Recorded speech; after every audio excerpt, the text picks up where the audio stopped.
Hi, I'm Michael Kurosh.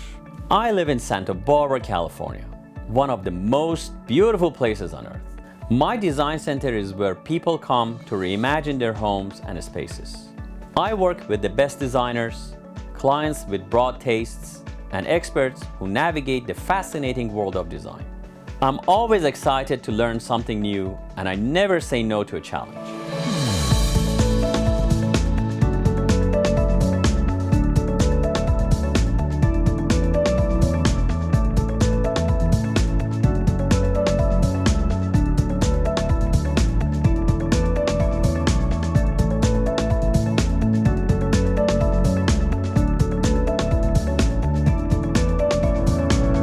This is Design Santa Barbara.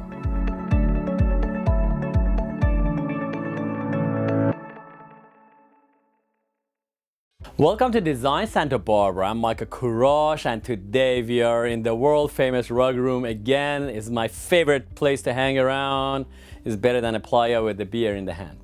So today we have some rugs for you to see and join me and explore their history and their beauty. Let's start with this rug down here.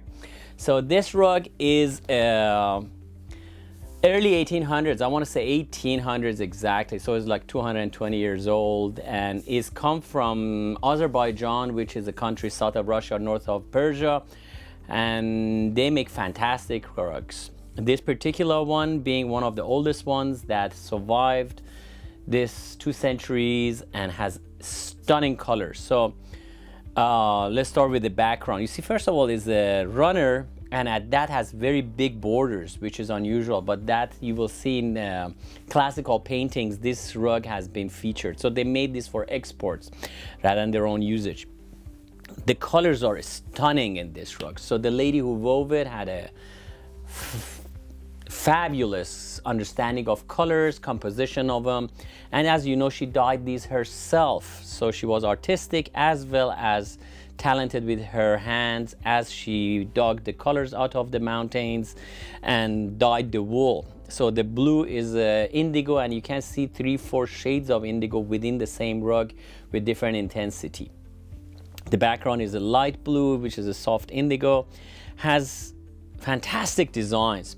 So if you look carefully, there are these elements here. So this is a dragon and a phoenix. So dragon and phoenix is from old times. They got to the fight. From their fight, their blood and their tear, rain created. So these people were always hoping for dragon and a phoenix get into a fight, and you can see it in their art. This is a dragon, and this is a phoenix with the head and the wing, and this is a dragon, as you can see.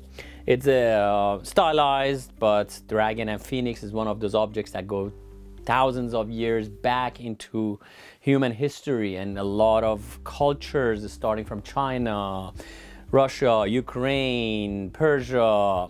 You go back to South America, you go to Americas, you go to Mexico, Kukulkan. It's a feathered snake and winged snake, and these are all dragons. So dragons are one of the most desirable animals and mythical, and you see them in many arts.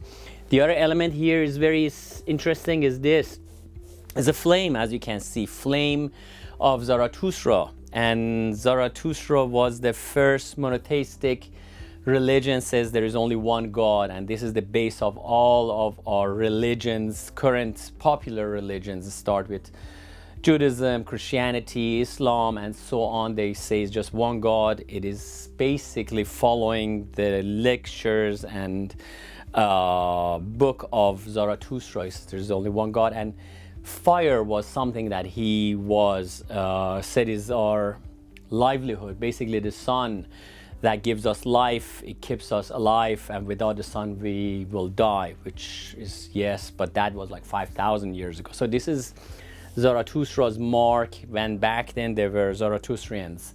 Now there's a very small population that religion still has followers, and most of them moved to India, and they call them Parsis, like Persians. The Parsis in India are followers of Zarathustrians. When the when Islam invaded Iran and took over the country 1400 years ago. So these people little by little moved to India around 1,200 years, 1,300 years ago. So they call them Parsis, and they still follow this Zarathustran. But back then, and this design has survived that many millennia. You can see it right there. In the very middle, you see this tree of life basically going through. And that is another theme that is goes back ages. And again, Zarathustran's tree of life, and that's when you were born, and then you grow, and then you prosper, and that's basically it. We have this pelt, which is the skin, as you can see, is a skin of an animal. So that is mostly from a sheep or a goat, and that used to be a sign of their wealth.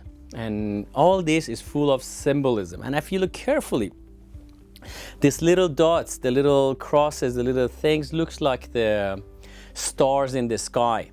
And that is peppered with it and is everywhere on this rug. You have this beautiful purple, and is an eggplant color called aubergine, and they get it from the eggplant shells. The skin of the eggplant is one of the most desirable colors to see in a rug, and is all natural from eggplant. So the borders are also very interesting. You have the serrated leaf, and then you have the hourglass. This is one of the oldest forms. You have the rosettes, and then this is camel hair. Again, they use 3 different wools. The pile of the carpet is made of sheep's hair, which is the most common. The foundation is goat's hair. Goat's hair is more like actual human hair. It's more straight, it's hard to twist, and it doesn't have the softness of the sheep's hair. So they use it for the foundation of the rug. So since this is very hard and sturdy and linear, they use it for foundation of the rug that goes through. Then you have the camel hair, which has a beautiful patina, has this beautiful goldish, and is a camel, basically camel color. And then you have the wefts that they are cotton, that they go this way, they're cotton. So it's just multiples of different materials the lady used. Colors are stunning, and for something that's 200 some years old, is in mint condition. So this is the first rug I show you. Come to visit it. We're gonna be hanging it outside, where public view, and stunning piece, Caucasian carpet. Okay, now we have one of my favorite type of rugs. Rugs are generally categorized by which region they come from, and most names of the rugs are related to the city or the tribe they wove it. That's how they get their names, because distinctive weave and wool and color is corresponding to the certain areas, and that's how we figure the rugs. A lot of rugs, we don't look at the front to tell you where they come from. We flip them and look at the back of them to tell you where they come from, because that distinctive weave of a certain area. This particular one, I bought it, I think, over 30 years ago, if I remember clearly. It is one of my favorite rugs. It's a simple rug. It doesn't stand out that much, but is woven by the Afshars. And Afshars are, they used to be one of the more, actually not more, but one of the oldest tribes that they crisscross southwest Persia. And they are a Turkic tribe. They come from Turkey, come down Zagros mountains to a greener pastures, and they live in southwest Persia. And they are masters in colors. So you look at this thing, you see like 6-7 colors, but every color has a history and has a detail to it. For me, simplest one would be the indigo. She went out and dug the indigo and dyed the wool in indigo. Although it's after 150 years, it's still so bright. If you zoom in, and hopefully our director will zoom in, you can see this blue is electrifying. It's still bright, and this is 150 years ago she did this. It's masterfully dyed.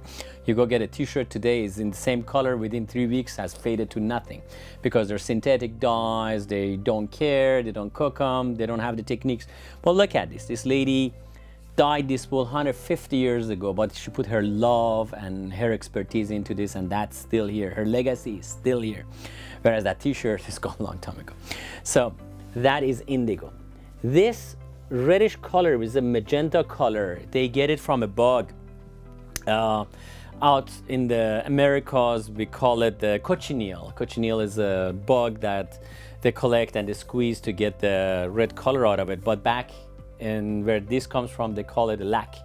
And they get lac and they grind it and gives that color, and that color stays for, if you maintain it well, thousands of years. That's lac, that magenta color is lac. And then you go around it and you have this orangey, soft orange color. You have the natural ivory background. This is hard to get a really natural ivory because the sheep is, as you know, is not white. You see it in the movies, or genetically altered sheep in the 20th century, 21st century. There may be cream, but generally sheep have different colors, and they have grays, they have browns, and they have different hair. To select that gray out is a very tedious job. So she went and collected only the ivories, took the rest out, and wove the background. The brown is walnut shells, and that doesn't generally stick to the wool. So they use a mordant, which is like a primer, and that has metallic particles in it. What that brown dye does, it wears the wool slightly over the centuries down, more than the rest. So if you walk on the rug, so basically the indigo and the ivory wear slowly down, whereas the brown goes a lot more rapid. So it gives a three-dimensional look to every rug. So if you have an old rug, go ahead and look at it. The brown part is slightly more worn than the other dyes because of that mordant they use to make the walnut shells, brown from the walnut shells, stick to the wool.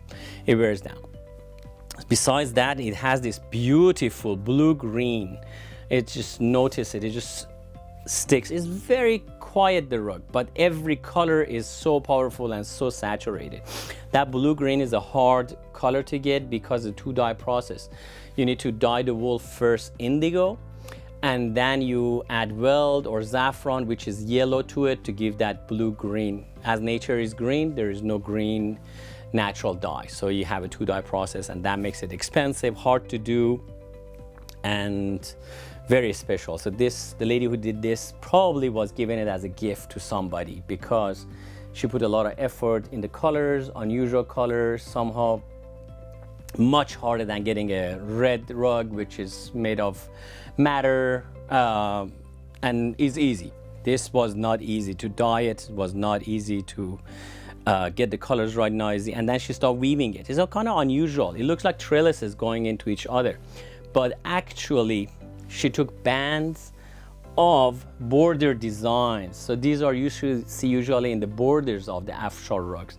So she made 1, 2, 3, 4, 5, 6, 7 borders within the rug, created the borders as main design of the rug. She took 7. Nothing is here accidental. So 7 corresponds to her favorite number, probably to 7 heavens and lucky 7. So that again was a gift. The other reason I say is gift because if it was used as her own piece of carpeting in a tent, it would not have survived in such a great condition. If you look at this one, all the ends and all the sides are original. Usually if you use it on a tent, usually gets caught, gets worn, missing the ends, missing the sides. This one has original sides, although they're worn and rebound a little bit, but they're original. The ends are all original, go all the way to the end. It's a master work. Must have been an older lady. The younger girls usually tend to experiment with designs, and they're not even, they are up, down, different colors, different designs. Suddenly she changes her whole idea. The border gets wider, shorter, but this one is in perfect harmony. The corners round around, the 7 fields perfectly match, and must have been an older lady, masterfully done. So if you want to see it, come to our store. I gladly show it to you.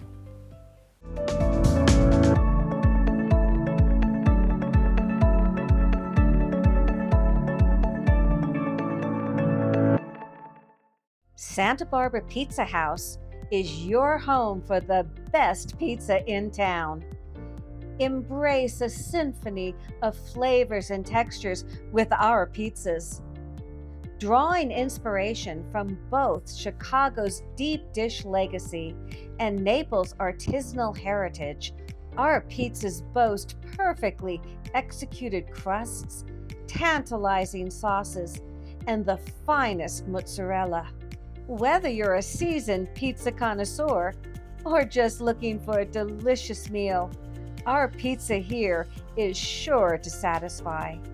Featuring specialty pizzas named after iconic Santa Barbara streets, our mouth-watering menu will have you coming back over and over again to try each new meal. We offer a full menu of salads, sides, sandwiches, and desserts. Santa Barbara Pizza House is conveniently located at 515 State Street in the heart of downtown Santa Barbara. Visit us online at sbpizzahouse.com or call and place your order at 805-637-7721. Santa Barbara Pizza House. You won't leave hungry.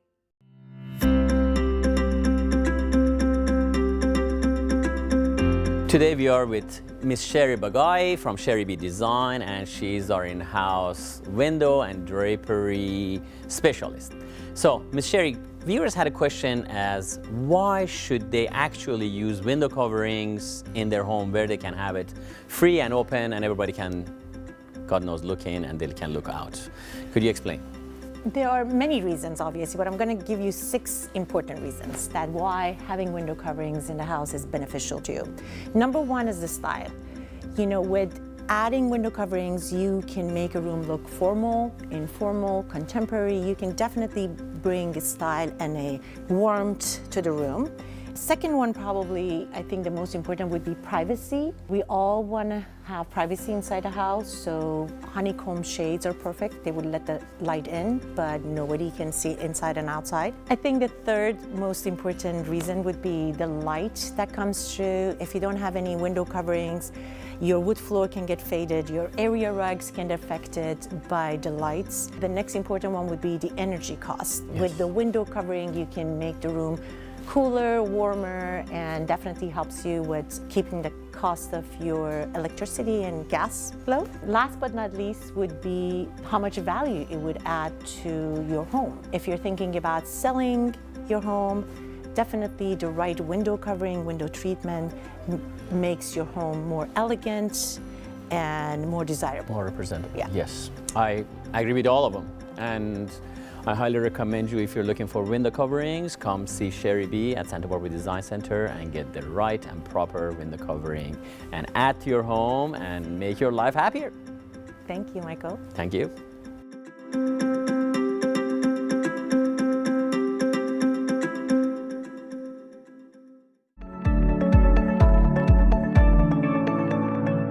Okay, now we got something a little bit different. So this is a flat weave. They call kilim. Kilims are just warp and weft. Usually you have warp and weft and they put a knot through it and becomes three-dimensional, becomes a rug, a piled rug. The kilims are like a tapestry weave. So they just have a weft and the warp, and the warps are usually cotton or they're wool and they're just monotone, where they bring fabric and they go around it and they weave the design basically with that weft. And it's like a fabric, if you can imagine, but you create designs with returning the wool color, and that's what this creates. It's not an easy task to do. I think somewhat is harder to make designs on kilims than woven pile, because on woven pile you have a stability and then you just bring knots and weave it. It's quite a hard thing to do, but one hard and the other one harder. So the kilims are, this particular one is woven in Kurdistan. You know, Kurdish people live across the Middle East and they are in several countries. And since they want to have their own independence, they get into political problems with the country they live in. So A lot of them are living in Turkey, they live in West Iran, and they live in north and east of Iraq. There's some in Armenia, there are some, and most of them are refugees, unfortunately, around the world. You see a lot of Kurdish people. They're hardworking, they are very family-oriented people. I have had the luck of knowing few Kurdish people, and they are most adorable people. So this one was woven in a Persian Kurdistan, and is a town called Sene, and then it is new name is Sanandaj, but the old times they used to call it Sene, used to be the capital of Kurdistan, Persian Kurdistan. The lady who wove this wove it probably like around 1880s. Meanwhile, it's almost like 150 years ago. She used magnificent colors. It's stunning color combination. You start with that soft rustish red they get from madder. You have the natural ivory. You have the indigo, which you get the navy blue, but then you mix it with a little bit of a yellow and you get that light blue green. And that was probably 150 years ago, slightly more green, and indigo is overpowered the yellow part and got a little more into blue colors. You have the greens everywhere. Again, I think this was a gift to a dignitary or a wedding gift or a dowry piece. They took care of it. As you can see, kilims are very fragile because, again, they don't have a third dimension to them. They can wear very easily if they go not easily, but after 150 years, they would have had damages if it was on the floor. So this has not been on the floor, has been on the wall, or has been taken care of in a chest or something like. It's beautiful. Has beautiful cartouches. It says "Be blessed," so this was a gift. It says Mubarak, and that in their language means be blessed, or like gifted to you, or happy birthday means as well. So this was a gift, for sure was a gift. Has cute little birds all over it. If you give attention, these are little birds all over the rug. And then you have these vases that the little rose grows into it. I mean, the whole thing is full of it. And then you have the little rabbits everywhere. And one of the most stunning designs it has is these two fishes that are circling the globe. And as long as, this is a very old saying with old cultures, as long as you keep your environment in balance, you keep the fishes alive, your globe stays in balance, your world stays in balance. So that's there. This is called a Herati. Is a somewhat newer design, is like 300-400 years old, but that design is 300-400 years kind of new. So that is a 300-400 years old design. There's another big Herati in green right in the middle. The colors are stunning. You have a little bit of eggplant color here. You have the soft blues, soft greens, the yellow itself. Yellow is a very expensive dye. It's mostly saffron, or is it some weld? It is in perfect state of preservation.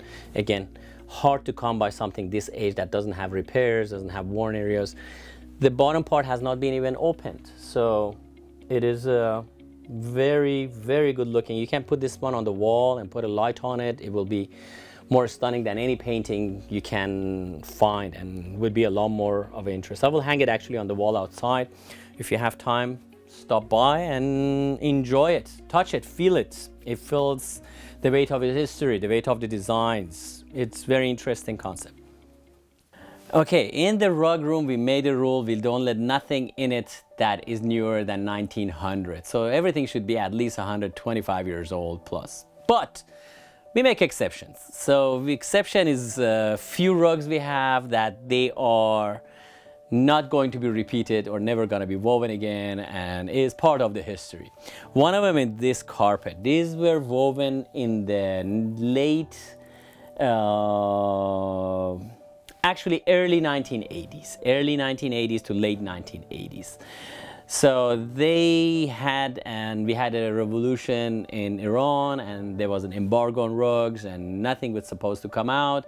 So some of the merchants went from United States to China, talked to the Communist Party, and they had excess of labor. So They made a deal that Chinese government subsidizes some of the work, and hence they create some jobs in China. This is way back then when China wasn't where it is today. And they make these Persian designs in China, bring it to United States and sell them, because back then people were converting from wall-to-wall carpeting into wood floors and hard surfaces, and they needed a bunch of handmade rugs. So they went there and they figured out these Chinese are making rugs for thousands of years, and they're very skillful in doing it. So they gave them harder and harder tasks to do. One of them being this type of rugs. They were made very few of them, very few, and I tell you why. So they took the most detailed designs. This is almost a 3x5 rug. And per square foot, it has 1 million knots. And calculate this, how long it took to make these. They probably had it master weavers, because you cannot make it, and you will see the back of it. It is unheard of. I have not seen large pieces. We have another one is like 4.5, 6.5, and another 3x5, and a bunch of little ones, but they are unheard of. This carpet has 15 million knots. Think about it, 15 million knots this little one has, and you can see the details of it in a second. So we made exception and bought these, and we store them here, and we open them once in a while just to show to rug collectors, and they just shake their heads. It's impossible to see the knots, let alone making it. So it's a beautiful thing and has amazing detailed designs. If you look, this bird is like 1.5 inches by 1.5 inches, and is detailed to the dot. Is incredible. Has deers in it, has tigers, has peacocks, has ancient urns, has millions of flowers, has a dragon on a cup.